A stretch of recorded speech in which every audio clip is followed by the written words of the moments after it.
오늘 우리가 함께 살펴볼 주제라고 할 수 있는 것은 하나님을 두려워함입니다. 왜냐하면 오늘 본문에서 아브라함은 하나님을 두려워함이 없다고 말하고 있기 때문입니다. 아브라함은 이 말을 통해 자신이 두려워하는 것이 무엇인지를 드러내고 있습니다. 마땅히 선지자로서 두려워해야 할 분은 하나님이십니다. 그런데 아브라함은 사람을 두려워하고 있습니다. 이 말은 사람들이 하나님을 두려워하지 않으니 나는 그 사람들이 두렵다라는 뜻이기 때문입니다. 이런 아브라함에게는 하나님께서 어떻게 역사하십니까? 오늘 본문을 나누며 하나님께서 하신 역사와 그 은혜를 나눌 수 있는 시간이 되기를 소원합니다. 오늘 우리는 먼저 아브라함을 살펴보고 그 후에 나타난 하나님의 역사를 살펴보겠습니다. 먼저 아브라함은 자신의 약함을 본문을 통해서 드러내고 있습니다. 바로 아브라함은 약하기 때문에 두려워할 수밖에 없었습니다. 그런데 이 약함은 두 가지 종류, 그리고 결국 말해서 하나의 약함으로 귀결됩니다. 첫 번째 볼 수 있는 것은 그의 환경적인 요소입니다. 그는 힘이 약했습니다. 그는 그랄 땅에서 자신의 아내를 지키고 자신의 사람들을 지킬 실제적인 힘이 없었습니다. 그렇기 때문에 13절에서 그는 아내에게 은혜를 요구합니다. 계속 말하겠지만 그것은 요구가 아니라 명령에 가까운 뉘앙스입니다. 자기보다 약한 아내에게 은혜를 요구하고 있습니다. 이 모습은 마치 아담을 떠올리게 합니다. 아담이 죄를 지었을 때, 선악과를 따먹었을 때 하나님 앞에서 어떻게 하고 있습니까? 잘 아시죠? 하와에게 모든 책임을 다 돌리고 있습니다. 하나님께서 주어주신 여자가 이 선악과를 나에게 먹게 했다라고 하죠. 네, 이것이 바로 지금 아브라함의 모습과 비슷합니다. 그는 자신보다 힘이 약한 사라를 빌려서 자신의 위기를 모면하려 하고 있습니다. 하지만 그런 이 힘의 약함의 이 원인이라기보다는 그의 약함의 결정적인 원인은 바로 믿음입니다. 그의 믿음이 약해서입니다. 왜 아브라함은 소돔과 고모라의 역사를 체험하고서도 믿음이 약해져 있을까요? 왜냐하면 정말 실질적으로 가슴에 와닿게 체험하지는 못했기 때문입니다. 우리가 보았다시피 아브라함이 기도했을 때 하나님께서 역사하셨습니다. 그 전능한 팔을 뻗어서 롯을 그 아비규환의 한복판에서 구원하셨습니다. 하지만 문제는 아브라함입니다. 아브라함이 알았을까요? 우리가 선교사님을 위해서 기도할 때 선교사님에게 어떤 일이 일어나는지 우리는 그 즉각 알 수가 있습니까? 모르죠. 이후에 소식을 통해서 해보면 그래 우리가 기도했을 때 이러한 역사가 일어났구나라는 것을 알 수 있습니다. 그렇다면 아브라함의 롯에게 일어난 일을 알기 위해서는 롯과 교류가 있어야 한다는 것입니다. 하지만 아브라함은 롯과의 교류 없이 그저 떠나왔습니다. 즉 자신의 기도가 어떠한 역사를 일으켰는지, 하나님께서 어떻게 자신과 함께 역사하였는지 아브라함은 전혀 확인하지 못했습니다. 그렇기에 그는 롯을 외면함으로써 믿음이 자랄 기회 역시도 놓치고 말았습니다. 그리고 이런 흔들리는 믿음을 가지고 아브라함은 그랄 땅으로 왔습니다. 이런 아브라함의 그런 심령을 잘 드러내는 부분이 13절에 두루다니게라는 말입니다. 이 말은 방황하다, 떠돌아다니다, 그리고 속이다라는 뜻을 가지고 있습니다. 하나님께서 목적지 없이 아브라함 자신을 방황하게 했다는 것입니다. 하나님께서 이렇게 하셨습니까? 결코 이렇게 하지 않으셨습니다. 오히려 축복하셨습니다. 12장 3절에서 너에게 축복하는 자에게는 복을 내리고 너를 저주하는 자에게는 저주하리라고 하셨습니다. 롯이 떠난 후 13장 7절에서는 너는 일어나 그 땅을 종과 행으로 두루 다녀보라. 내가 그것을 내게 주리라 라고까지 말씀하셨습니다. 물론 여기서 13장 7절에서 나온 두루 다녀보라는 지금 우리가 보고 있는 13절에서 나온 두루 다니게라는 말과 다른 말입니다. 걸어가보라, 함께 걸어가라는 뜻입니다. 즉 하나님께서는 축복하신 겁니다. 가나안 땅에서 다니며 그 땅을 너에게 주겠다. 너희 자손이 이렇게 많아지겠다고 축복을 하신 겁니다. 하지만 아브라함은 지금 하나님의 이 축복을 축복으로 여기지도 못할 만큼 약하여지고 비겁해져 있습니다. 이런 아브라함에게 이제 하나님께서 역사하십니다. 하나님은 왜냐하면 아브라함을 결코 버리지 않기 때문입니다. 마치 하나님께서 우리를 버리지 않으시는 것처럼 성경은 하나님께서 믿는 자를, 택한 자를 결코 버리지 않는다는 것을 우리에게 가르쳐주고 있습니다. 만약에 아비멜렉이 이랬다면 롯처럼 그는 버려졌을 것입니다. 하지만 하나님께서는 택한 우리를 끝까지 붙들고 가십니다. 그렇기에 하나님은 아브라함이 상상할 수도 없는 방식으로 역사하십니다. 가장 먼저 하나님께서는 두렵게 하셨습니다. 아브라함이 두려워했던 것은 무엇입니까? 사람들이 하나님을 두려워함이었으니까 내가 해를 당할 거다입니다. 그렇게 하나님께서는 상황을 완전히 바뀌어 버리셨습니다. 그래 사람들에게 나를 두려워함이 없다고? 그렇다면 사람들이 나를 두려워하게 해주겠다라고 하신 겁니다. 자, 가장 먼저 아비멜렉 왕이 하나님을 두려워하게 되었습니다. 왜 아비멜렉은 이 사건을 공개적으로 처리하고 있을까요? 쉽게 처리하는 방법이 있지 않습니까? 그저 아침에 아브라함을 불러서 보상 좀 준 다음에 사라와 돌려보내면 됩니다. 너는 즉시 내 땅을 떠나라라고 바로처럼 말해도 충분합니다. 그런데 이른 아침부터 자신의 종 신하들을 소집합니다. 그리고 이 모든 일을 말하고 있습니다. 이름으로써 아비멜렉은 두 가지 리스크를 져야 합니다. 첫 번째는 왕이 속았다는 것입니다. 이건 왕은 아무래도 절대적인 권위가 있어야 하며 흠이 없어야 합니다. 그런데 그런 왕이 속았다는 것은, 그런 사실을 드러내는 것은 스스로에게 흠집을 내는 것입니다. 물론 이것은 아브라함의 잘못이 크기 때문에 넘어갈 수 있습니다. 하지만 두 번째 더 중요한 것은 왕이 간통을 저질렀다는 겁니다. 간통이란 그 당시 고대 중동에서 매우 큰 범죄로 여겨집니다. 그래서 결코 왕이 해서는 안 되는 일에 속합니다. 솔로몬도 우리아의 아내 밧세바를 빼앗을 때 어떻게 했습니까? 일단 자신의 그 간통 사실을 숨기고 우리아를 죽이고 나서 밧세바를 취합니다. 마치 죽은 부하의 아내에게 은혜를 베푸는 것처럼 취합니다. 왜냐하면 그 당시 왕에게 간통이란 것은 결코 있어서는 안 되는 범죄이기 때문입니다. 그런데 아비멜렉은 이 사실을 공개적으로 드러내고 있습니다. 그 이유는 바로 자신의 종들에게 알리기 위해서입니다. 만약에 아비멜렉이 조용히 처리했다면 당연히 그랄의 다른 권세자들은 그 사실을 몰랐을 것입니다. 그리고 왕이 취했다는 여자에게 당연히 호기심이 가지 않겠습니까? 아브라함은 아마 그랄에 왔다 갔다 할 때마다 사라의 일로 마음고생을 했을 것입니다. 어떤 때는 실질적인 위협이 닥쳤을 수도 있습니다. 하지만 아비멜렉이 이렇게 함으로써 아브라함은 전혀 그러지 않아도 되었습니다. 왜냐하면 아비멜렉이 하나님을 두려워했기 때문입니다.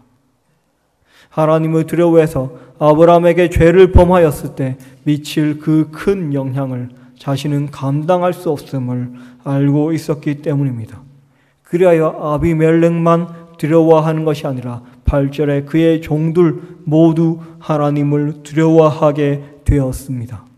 바로 아브라함의 상황이 완전 180도 바뀐 것입니다. 아브라함은 하나님을 두려워함이 없기 때문에 이 모든 일을 했지만 하나님께서는 아브라함이 상상도 못할 정도로 아예 완전 그 상황 자체를 뒤집어 버리셨습니다. 이것이 바로 첫 번째 아브라함을 향한 하나님의 역사하심입니다. 저는 사실 이 부분을 묵상하며 아브라함이 참 부러웠습니다. 그렇지 않습니까? 우리가 하나님을 믿는다고 우리의 상황이나 환경이 갑자기 확 뒤집어지는 경우가 있습니까? 오히려 우리의 마음이 평안해지고 우리의 마음이 성령과 함께 동행함으로써 환경이 서서히 변해 나가는 것이 일반적이지 않습니까? 그래서 솔직히 이러한 기적은 우리 모두가 한 번쯤은 바라고 있지 않나라는 생각을 저는 하고 있습니다. 왜냐하면 저 역시도 이런 경우가 있었으면 좋겠다라는 생각이 들었기 때문입니다. 그런데 우리가 명심해야 할 것은 아브라함은 특별한 상황이라는 것입니다. 언약의 아비로서의 상황입니다. 그는 전쟁의 한복판에도 있었고 소돔과 고모라의 멸망도 경험했습니다. 정말 믿음의 시조로서 그것을 쌓아가야 하는 입장입니다. 그렇기에 하나님께서는 특별하게 역사하셨습니다. 그리고 하나님께서는 또한 그에 맞게, 즉 아브라함에게는 아브라함의 방식대로 역사하셨듯이 우리에게 가장 알맞는 방식으로 역사하십니다. 그러니 우리가 아브라함을 부러워할 이유는 전혀 없습니다. 방식은 다를지언정 하나님의 역사는 똑같기 때문입니다. 나오는 상황은 다를지언정 하나님의 은혜는 변하지 않기 때문입니다. 우리가 이 은혜를 믿기를 원합니다. 그렇기에 두 번째, 하나님께서는 은혜를 베풀게 하셨습니다. 이게 무슨 소리냐면 하나님께서는 아브라함에게 바로 은혜를 주지 않습니다. 오히려 아브라함이 두려워했던 아비멜렉을 통해서 은혜를 베풀게 했습니다. 우리가 보다시피 14절은 보상이라 볼 수 있습니다. 왜냐하면 일단 아비멜렉이 사라를 취했기 때문입니다. 그리고 특별히 기원전 15세기에서 12세기에 있던 중세 아수르, 여기서 중세란 것은 아수르 입장에서 중세란 겁니다.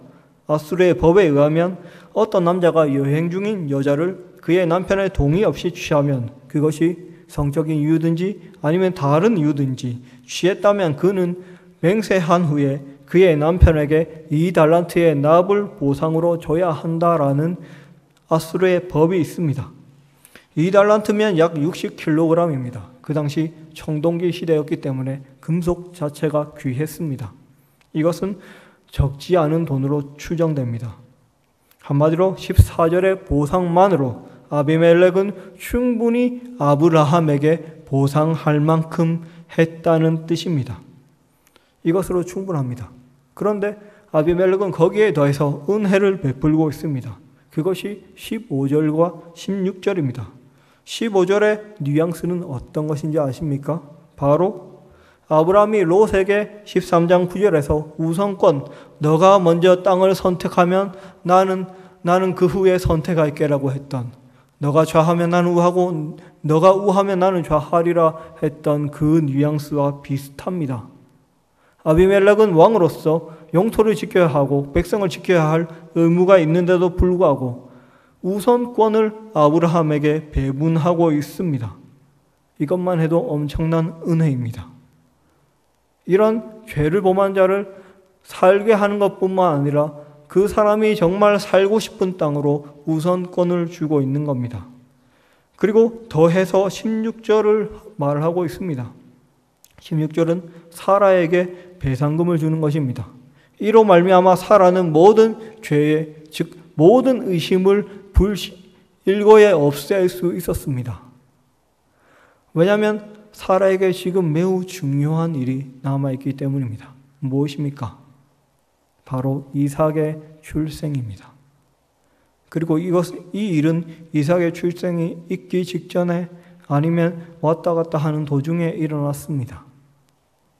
이것은 이제 태어날 이삭이 아비멜렉의 아들일 수도 있다는 의심을 불러일으킬 만한 사실입니다. 그런데 16절에서 아비멜렉이 이렇게 은천개를 줌으로써 나는 사라를 전혀 건드리지 않았다고 공포한 것이 되었습니다.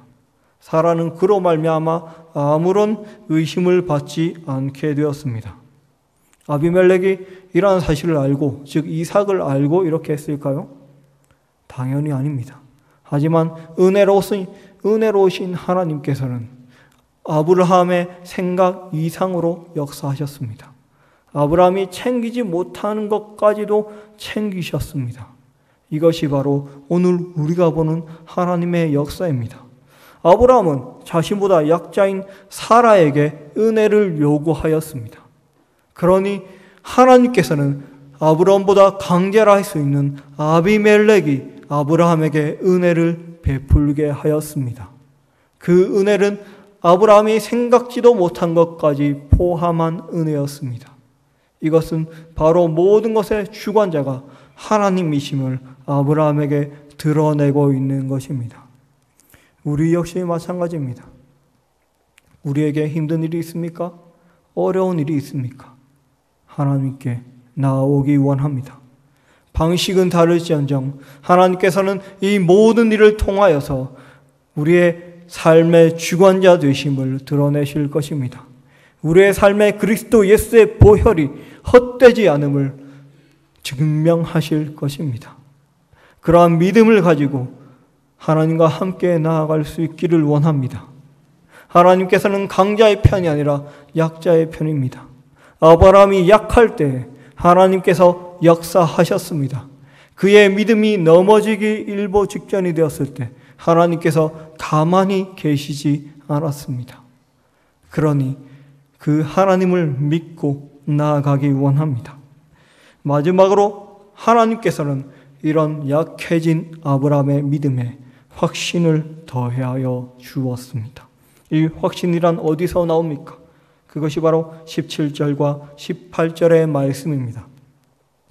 아비멜렉이 애초에 아브라함에게 은혜를 베푼 이유는 무엇입니까? 7절 내용 때문입니다.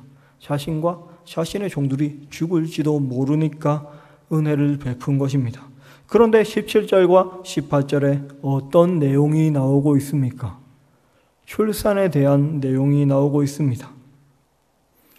이것은 두 가지 의미를 지닙니다. 가장 먼저 하나님께서 창세기 12장 3절에 나온 너를 축복하는 자에게는 내가 복을 내리고 너를 저주하는 자에게는 내가 저주하리니 땅의 모든 족속이 너로 말미암아 복을 얻을 것이라 하는 약속을 지키신 것입니다. 즉 아브라함이 아비멜렉을 위해서 기도했을 때, 그리고 아비멜렉이 아브라함의 죄에도 불구하고 아브라함에게 은혜를 베풀었을 때 하나님께서 아비멜렉의 집에 태의 문을 여셨습니다. 즉 하나님께서 은혜를 베푸신 것입니다. 아브라함은 이 모든 역사를 보면서 12장 3절의 그 말씀을 기억하였을 것입니다. 아, 정말 내가 복의 통로이다라는 사실을 깨달았을 것입니다.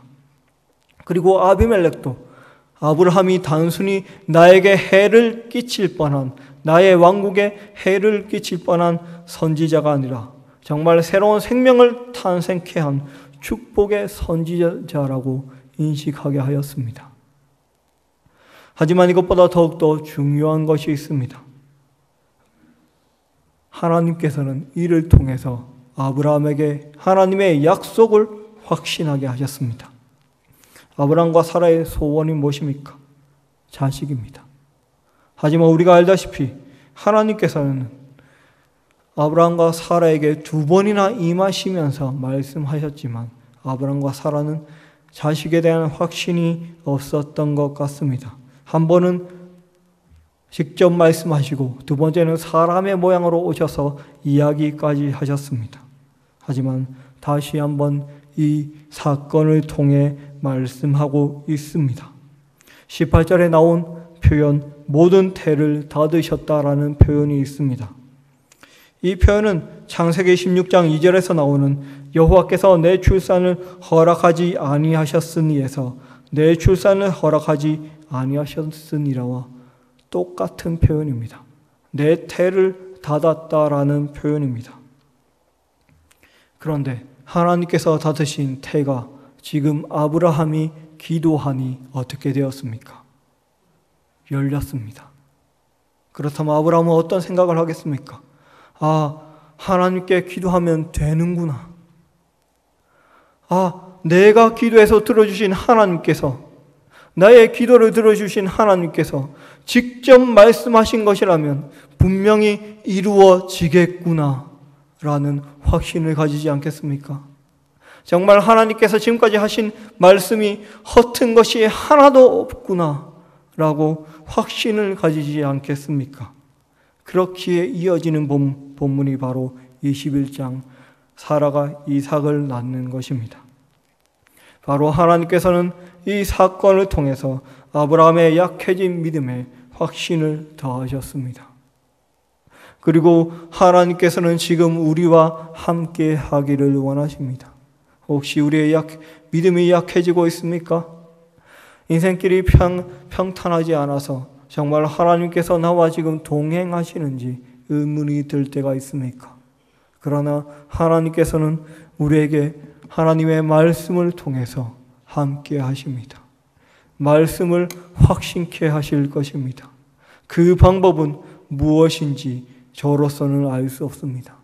각자의 상황에 맞춰 각자에게 가장 좋은 방식으로, 그러나 우리가 상상치도 못한 방법으로 역사하실 것입니다. 그러니 하나님을 믿고 의지하기를 원합니다. 오늘 우리는 아브라함의 약함과 약해진 믿음과 그 믿음을 더하기 위한 하나님의 일하심을 보았습니다. 하나님의 축복을 축복으로 받아들이지 못하는 아브라함이었습니다. 하나님 앞에서 철저히 낮아지고 오히려 넘어져 있는 아브라함이었습니다. 이런 아브라함의 모습은 마치 우리의 모습과 같습니다. 우리 역시도 쉽게 넘어지며 피곤해서 지치며 솔직히 어떤 때는 예배고 뭐고 집에서 쉬거나 아니면 기도조차 할 수 없을 정도로 지칠 때도 많기 때문입니다. 시험에 빠져서 아브라함이 말한 것처럼 내가 두루 다니게, 즉 방황하고 있다라고 고백할 때도 있을 것입니다. 하지만 하나님께서는 우리의 인지를 초월하여 역사하십니다. 우리를 위해서 저 하늘을 움직이고 계십니다. 우리의 입에 들어갈 양식을 위해서 지금도 우리가 생각지도 못하게 준비하고 계실 것입니다. 우리가 받을 축복을 위해서 다른 어떤 일을 통하여 준비하고 계십니다. 바로 하나님께서 우리와 함께 하십니다. 그러니 우리가 하나님을 의지하기를 원합니다. 우리의 믿음에 확신을 더하기를 원합니다. 결코 변치 않으시는 하나님의 말씀을 믿기를 원합니다. 그 말씀을 의지하고 나아가기를 원합니다. 하나님께서는 언제나 변함없는 은혜와 사랑으로 우리에게 다가오실 것입니다. 그러니 끝까지 인내로서 믿음의 경주를 할 수 있는 우리가 되기를 원합니다. 그래서 마지막에 아버지 하나님의 손을 잡고 함께 그 그리스도의 면류관에 동참하는 자가 되기를 간절히 소망합니다.